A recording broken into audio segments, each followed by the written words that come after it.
কবি অপূর্ব দত্তের লেখা কবিতা, নইলে কিন্তু আরই।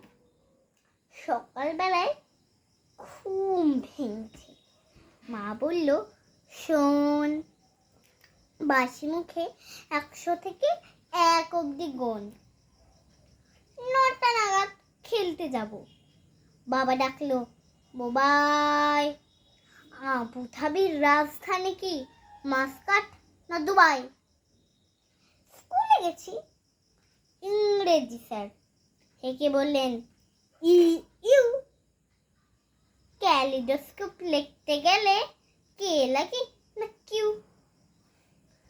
খেলতে গেছি, ছোট নামার প্রথম বলে আউট।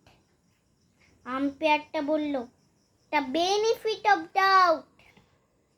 রাত্রির বেলা সেই কি লড়াই গদ্যে এবং পদ্যে।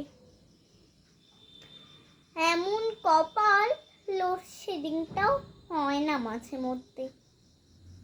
এত জনের সঙ্গে আমি একলা লড়তে পারি? ও দাদু ভাই, বিচার করো, নইলে কিন্তু আর। নমস্কার।